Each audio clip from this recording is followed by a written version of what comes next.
अस्सलाम वालेकुम नाज़रीन। पाकिस्तान में एक और सहाफ़ी को या एक और एंकर को आज ऑफ एयर कर दिया गया है। 8 बरस एक एंकर ने दिए एक सरकारी टेलीविज़न को और उसको आज ऑफ एयर कर दिया गया है। ये किसी पॉलिटिकल एंकर की बात नहीं हो रही, ऑब्वियसली सियासत से मुंसलिक किसी की बात नहीं हो रही। जिसकी बीट स्पोर्ट्स है, यानी जो एंकर स्पोर्ट्स पे बात करता था, खेल पे बात करता था, उसको ऑफ एयर कर दिया गया है। राशिद लतीफ़ साहब को ऑफ एयर कर दिया गया है। तौहीर नकवी उन्हें महँगा पड़ गया है। मोहसिन नकवी के ऊपर तनकीद, क्रिटिसिज़्म करना उन्हें बहुत महँगा पड़ गया है। तमाम तर तफ़सीलात आपके सामने रखेंगे, लेकिन सबसे पहले अगर बात करते चले यहाँ पर, तो पाकिस्तान में जब से कुछ इदारों के फेवरेट हो गए मोहसिन नकवी साहब, और जब से कुछ इदारों ने मोहसिन नकवी साहब को हर जगह पर अपॉइंट करना शुरू कर दिया, यानी पहले इन्हें निगरान वज़ीर आला बनाया गया और जिस तरीके से इन्होंने एक सियासी जमात का हशर नशर किया, जिस तरीके से उनकी पॉलिटिकल कैंपेन को तहस नहस करके रख दिया, जिस तरीके से एक सियासी जमात को अपना पॉलिटिकल किसी किस्म का राइट एक्सरसाइज नहीं करने दिया, हम सब जानते हैं। निगरान वज़ीर आला बनने के बाद इनके ऊपर जितने धब्बे थे, ये किसी चीज़ के लिए एलिजिबल नहीं थे, लेकिन दोबारा इनको वज़ीर दाखिला बना दिया गया।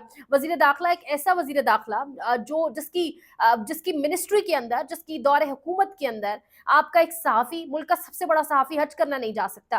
फिर इनको पीसीबी का चेयरमैन भी बना दिया गया, यानी क्रिकेट का सत्यानाश कर दिया गया। यानी कोई आता है तो नजम सेठी को बना देता है क्योंकि नजम सेठी उसका फेवरेट है, कोई आता है तो मोहसिन नकवी को पीसीबी का चेयरमैन बना देता है क्योंकि मोहसिन नकवी उसका फेवरेट है। और हम वो दौर भी याद है हमें, हम इमरान खान की कोई तारीफ यहाँ पे नहीं करेंगे, बात हमेशा वो करनी चाहिए जो मेरिट के ऊपर हो। हम सबको वो दौर भी याद है जब रमीज राजा को पीसीबी का चेयरमैन बनाया गया। रमीज राजा इंटरनेशनल दुनिया में एक पहचान है, लोग उसको जानते हैं, कमेंटेटर वो रह चुका है, उसको कोई नो हाउ है क्रिकेट के हवाले से, वो बहुत कुछ दे सकता है आपकी टीम को, वो बहुत कुछ बता सकता है। लेकिन यहाँ पर उन लोगों को सरों पर लाके बिठाया गया, नजम सेठी और मोहसिन नकवी जैसे लोग, जो हम जैसे आम लोग हैं, जो क्रिकेट के बारे में इतना बहुत कुछ नहीं जानते, जिन्होंने ना कभी ग्राउंड में उतर कर क्रिकेट खेली है, वो कैसे स्पोर्ट्समैन स्पिरिट सिखा सकते हैं खिलाड़ियों को, वो कैसे चीजें बता सकते हैं।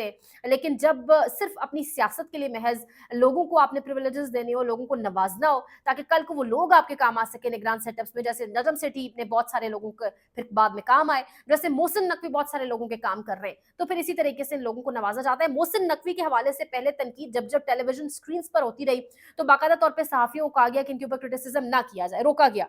और अब जब मोहसिन नकवी के हवाले से स्पोर्ट्स एंकर ने बैठकर राशिद लतीफ, 8 साल राशिद लतीफ ने बात की क्रिकेट के ऊपर, पीटीवी के ऊपर बैठ के, और आज राशिद लतीफ ने क्या दिया, उन्होंने कहा कि मोहसिन नकवी कहते हैं कि हम मेरिट के ऊपर तमाम तर टीम में अब लोग लाएंगे, मेरिट पर बात करेंगे, तो मोहसिन नकवी तो खुद मेरिट पर पीसीबी के चेयरमैन नहीं है। मतलब इस बात में ऐसी कौन सी बड़ी गलती थी। और वो कहते हैं ना कि जब आपको कोई कुर्सी या ताकत मिलती है, तब आपको असल में आपकी असलियत भी सामने आती है। तो मोहसिन नकवी साहब की असलियत भी सामने आई, वो सह नहीं सके, वो सच कहते हैं ना लगता बहुत कड़वा है, तो वो बहुत कड़वा लगा, नहीं सह पाए वो।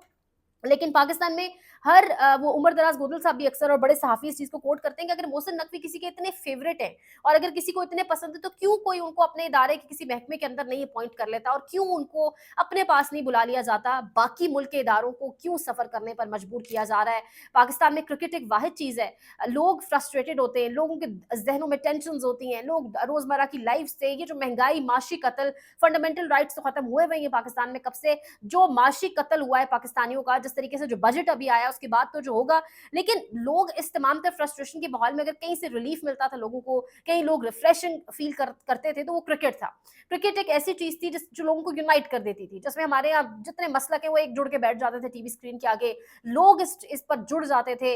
पाकिस्तान इंडिया, हम जो एक रवायती हरीफ रह चुके हैं हमेशा से, पाकिस्तान के प्लेयर्स वहां जाते थे, उनको बाकायदा तौर पर इज्जत मिलती थी। यानी क्रिकेट बहुत सारी जगहों पर, बहुत सारे पर्सपेक्टिव में हमें बहुत ज्यादा उससे फायदा हो रहा था। हमारे मुल्क और कौम, हमारी लोग जुड़ते थे, हमारा जो झंडा है, हमारे जो तराने हैं बैनुल अक़वामी ग्राउंड्स में बजते होते थे, दिखते होते थे। उस क्रिकेट का हशर नशर करवाया गया अपने फेवरेट्स के जरिए, अपनी मनमानियों के जरिए, और सिर्फ इसलिए कि अपने लोगों को नवाजा जाए। आज जो एक ऐसा खेल जो पाकिस्तानियों को खुश करता था, जिससे पाकिस्तानी जिसको देखकर रिलैक्स होते थे, जिसमें अपनी टीम की परफॉर्मेंस को देखकर वो अच्छा महसूस करते थे, उस खेल को भी आज तबाह कर दिया गया। और वो तवातुर से सिलसिला जारी है। उसी उसी सिलसिले की एक कड़ी ये है कि मोहसिन नकवी साहब पर तनकीद बर्दाश्त नहीं हुई और पीटीवी से राशिद लतीफ साहब को ऑफ एयर कर दिया गया। ये हालात है। पाकिस्तान के टी20 वर्ल्ड कप के एंड बीच में ऑफ एयर कर देना डेफिनेटली बहुत सारे सवालात उठाता है। फिक्र इस टाइम ये नहीं है, कॉन्सेंट्रेशन ये नहीं है कि वहां टीम कैसे परफॉर्म कर रही है, वो फिक्र किसी को नहीं है। वो बेशक जो मर्जी हो, बेशक जितनी मर्जी सैलरीज वो ले रहे हो, एक-एक महीने की, वो किसी को फ़र्क नहीं पड़ता, फ़र्क पड़ता है तो बस हम पे तनकीद ना हो जाए। अब्दुल बासित जैसे लोग एआरवाई के ऊपर बैठकर बोल रहे हैं कि हम खुदा की कसम गद्दार नहीं हैं, हम जब भी तनकीद करते हैं हम गद्दार। यानी यहाँ पर लोगों को, एंकर्स को, चाहे वो स्पोर्ट्स एंकर हैं, चाहे वो स्पोर्ट्स एनालिस्ट हैं, चाहे वो पॉलिटिकल एनालिस्ट हैं, उनको अपनी गद्दारी का, अपनी हुब्बुल वतनी का, अपनी ये जो कितना वो प्यार करते हैं वतन से, वो गद्दार नहीं है, इन चीज़ों का अब कस्में खा-खा के उनको यकीन दिलवाना पड़ता है। हालात इस नहज पर पहुँच चुके हैं। महज़ सिर्फ़ इसलिए कि कुछ लोगों की ज़िद, कुछ लोगों की जो इज्जत है वो बहुत ऊपर है, जबकि असल में अवाम की नज़रों में वो सब बोने हैं। लाइक शेयर सब्सक्राइब करें, कुछ पॉलिटिकल खबरें भी हैं, अगले व्लॉग में शेयर करेंगे। ख्याल रखिएगा। अल्लाह निगहबान।